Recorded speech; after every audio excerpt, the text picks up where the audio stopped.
এখন থেকে সারা রাত হিমে বসে থাকবি? না না, তা হবে না। কলকাতা থেকে দুজন এসেছে, নরেন্দা তাদেরকে দেখেছে, ঠিক ছোট মার মতো, খুব ভালো দেখতে। অমূল্য তার ছোট মার অনুমতি না নিয়েই খ্যামটার নাচ দেখতে গিয়েছিল। যদি তাই হতো তাহলে চাকর দিয়ে হাত পা বেঁধে জল বিচুটি গায়ে ডলে বাড়ি থেকে দূর করে দিতাম। অমূল্য গেল কোথায়? আজ দেখছি আমার বিছানায় শুয়ে ঘুমোচ্ছে। যাই, তুলে দিয়ে আসি। দিদি, বাবা মা তীর্থে যাবে, তাই পালকি পাঠিয়েছে। একবার দেখতে চেয়েছেন আমাকে। না না না, তোমার কাছে থাকতে পারবো না।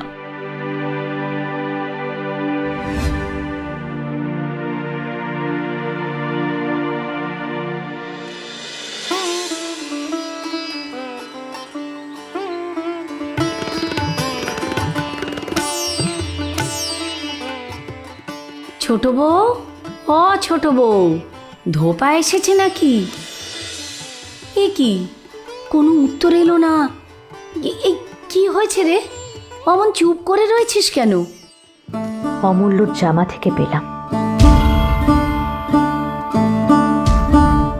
তোমার দুটি পায়ে পড়ি দিদি, ওদের বিদায় করো, না হয় আমাদের কোথাও পাঠিয়ে দাও।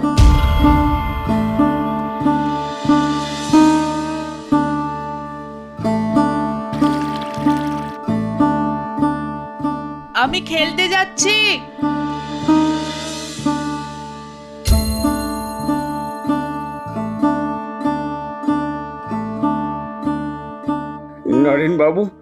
নরেন বাবু আজ বিনা দোষে আমারে সপেটাঘাত করেছে। যা, দিদিকে গিয়ে বল।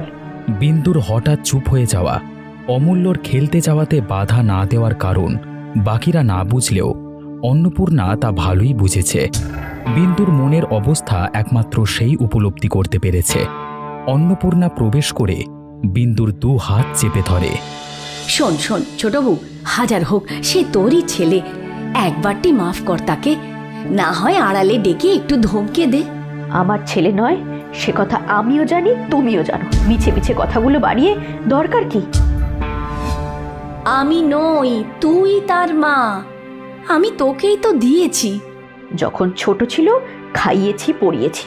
এখন বড় হয়েছে তোমাদের ছেলে, তোমরাই নাও, আমাকে রেহাই দাও।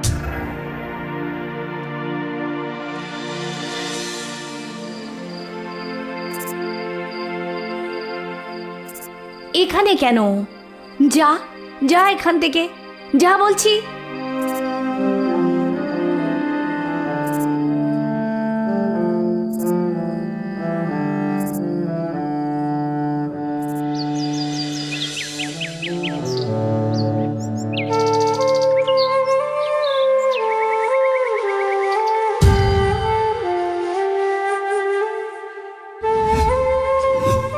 দেখো গিয়ে যাও, অমূল্য সারা রাত রান্নাঘরে খুঁটের উপরে ঘুমিয়েছিল। কি বলছিস কদ? বড় মা, তাড়াতাড়ি চলো। কি হয়েছে?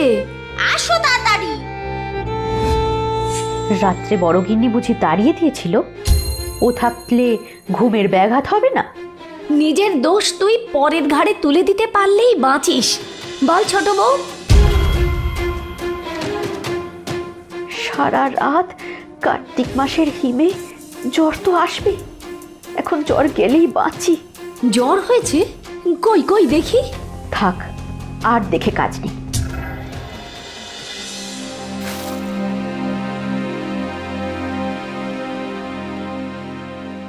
5-6 দিনের মধ্যেই অমূল্যের জ্বর সেরে যায়। কিন্তু অন্নপূর্ণার অপরাধ বিন্দু মার্জনা করল না। তারপর থেকে সে অন্নপূর্ণার সাথে কথা বলা পর্যন্ত বন্ধ করে দিল। অন্নপূর্ণা মনে মনে সবই বুঝতে পেরেছিল, কিন্তু সেও মৌনব্রত পালন করে।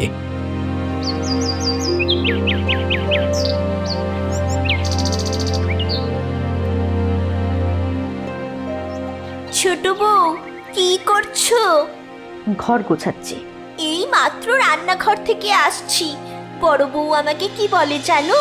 বলে অমূল্যর জ্বর তো ছোট বউয়ের জন্যই এসেছিল, ও যে মরেনি এই ওর ভাগ্য, এখন সব দোষ তোমার।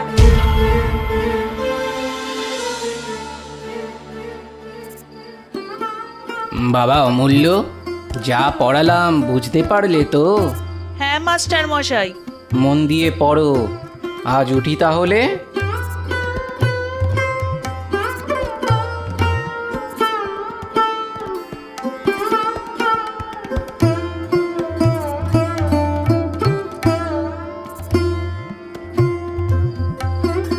হ্যাঁ, আপনাকে একটা কথা জানানোর ছিল।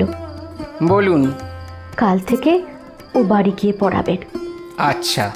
তা আপনার ছাত্রটি আজকাল কেমন পড়াশোনা করছে? লেখাপড়ায় তো অমূল্য বরাবরই ভালো, প্রতিবারই তো প্রথম হয়। তা হয়, কিন্তু আজকাল চুরুট খেতে শিখেছে সে। হ্যাঁ, চুরুট খেতে শিখেছে? আশ্চর্য নয়, ছেলেরা সবই দেখা দেখি শেখে। কার দেখে শিখেছে ওর বাবাকে ও কথা জানাবেন। এই দেখুন না, আজ 5-7 দিনের কথা, স্কুলের পথে এক কুড়ে মালির বাগানে ঢুকে তার অসময়ের আম পেড়ে গাছ ভেঙে তাকে মারধর করে সে এক কাণ্ড করেছে। তারপর কুড়ে হেডমাস্টারকে বলে দেয়, তিনি 10 টাকার জরিমানা করিয়ে তাকে তা দিয়ে শান্ত করেছেন। আমার অমূল্য ছিল, সে টাকা পাবে কোথায়? তা জানি না, কিন্তু সে ছিল।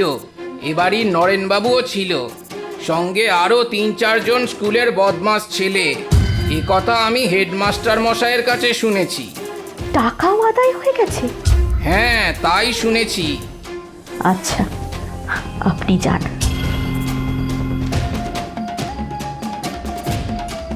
আমাকে না জানিয়ে টাকা দিল? এত সাহস এ বাড়িতে কার?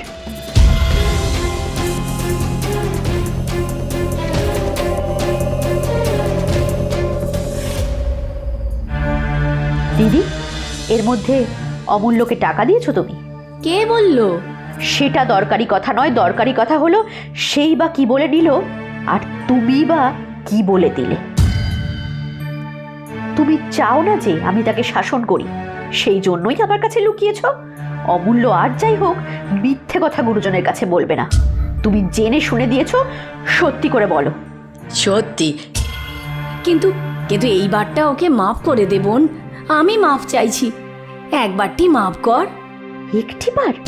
আজ থেকে চিরকালের জন্য মাফ করলাম, আর বলবো না, আর কোনো কথা বলবো না। সে যে এমন করে চোখের সামনে একটু একটু করে উচ্ছন্নে যাবে, তা যে সহ্য করতে পারবো না। তার থেকে একবারই যাক। কিন্তু তোমার কি আস্পর্ধা, সব কথায় তুমি ন্যাকা সেজে বলো এইবারটি মাফ কর। কিন্তু দোষ যতটা না অমূল্য, তার চেয়ে বেশি তোমার। তোমাকে আমি মাফ করব না। কি করবি? ফাঁসি দিবি? সেটাই তোমার উপযুক্ত শাস্তি। নিজে ছেলেকে 2 টাকা দিয়েছি, এইটা অপরাধ? তাই বা দেবে কেন? নষ্ট করবার মতো টাকা আসে কোথা থেকে? টাকা তুই নষ্ট করিস না? আমি করি আমার টাকা, তুমি নষ্ট করো কার টাকা শুনি? তুই না হয় মস্ত বড় লোকের মেয়ে, কিন্তু তাই বলে আর কেউ যে 2 টাকাও দিতে পারবে না, সে অহংকার করিস না ছোট বউ। সে অহংকার আমি করি না দিদি, কিন্তু তুমিও একবার ভেবে দেখো, একটা পয়সাও দিতে গেলে তুমি কার পয়সা দাও? কার পয়সা দি? তোর মুখে যা আসছে তাই বলছিস তুই। যা, দূর হয়ে যা সামনে থেকে।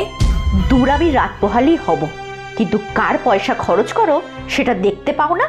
কার ঘরে রোজ খাচ্ছ পড়ছো সেটা জানো না? এই আমি কি বলে ফেললাম?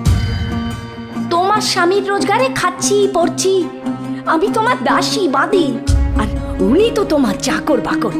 এই না তোর মনের কথা? তা এতদিন বলিসনি কেন? কোথায় ছিলি ছোট বউ, যখন ছোট ভাইকে পড়াবার জন্য উনি 2খানা কাপড় একসঙ্গে কিনে পড়েননি? কোথায় ছিলি তুই যখন ঘর পুড়ে গেলে গাছতলায় একবেলা রেঁধে খেয়ে এই পৈতৃক ভিটেটুকু খাড়া করেছিল? কোথায় ছিলি তুই? উনি যদি জানতেন তোদের মনের কথা, তাহলে কখনো এরকম আফিং খেয়ে চোখ বুজে হুকোর নল মুখে দিয়ে আরামের দিন কাটাতে পারতেন না। উনি সেই ধারার লোক নন। ওনাকে জানেন তোর স্বামী, আর জানেন স্বর্গের দেবতারা। আজ আজ আমার ছুতো করে তুই ওনাকে অপমান করলি। ভালোই হলো জানিয়ে দিলি। সতী আত্মহত্যা করেছিল, আমিও দিব্যি করছি। পরের বাড়িতে রেঁধে খাবো, তবু তোদের ভাত আর খাবো না। বড় বউ, ছি ছি, যে লোক তার নিজের স্ত্রীকে খেতে দিতে পারে না, তার গলায় দেবার দড়ি জোটে না কেন? কি হলো গো? কি হলো? কিচ্ছু না। আর ছোট বউ স্পষ্ট করে বলে দিয়েছে আমি তার দাসী, তুমি তার চাকর। আমার একটা পয়সা কাউকে তুলে দেবার অধিকার নেই। তুমি বেঁচে থাকতেও আজ আমাকে এই কথা শুনতে হলো। আজ তোমার সামনে দাঁড়িয়ে এই শপথ করছি, ওদের ভাত খাবার আগে যেন আমার ছেলের মাথা খেতে হয়। কি বললে দিদি? রাগের বশে মুখ থেকে বেরোনো কথাগুলো যে বিন্দুর মনের কথা না, তা কেবল বিন্দুই জানে। কিন্তু মুখ নিঃসৃত কথা যে আর ফেরত নেবার উপায় নেই। দেবতা জ্ঞানে শ্রদ্ধা করা ভাসু ঠাকুরের সামনে লজ্জায় মরমে সে আর নিজের মানসিক স্থিতি ধরে রাখতে পারল না। বিন্দু অজ্ঞান হয়ে পড়ে যায়।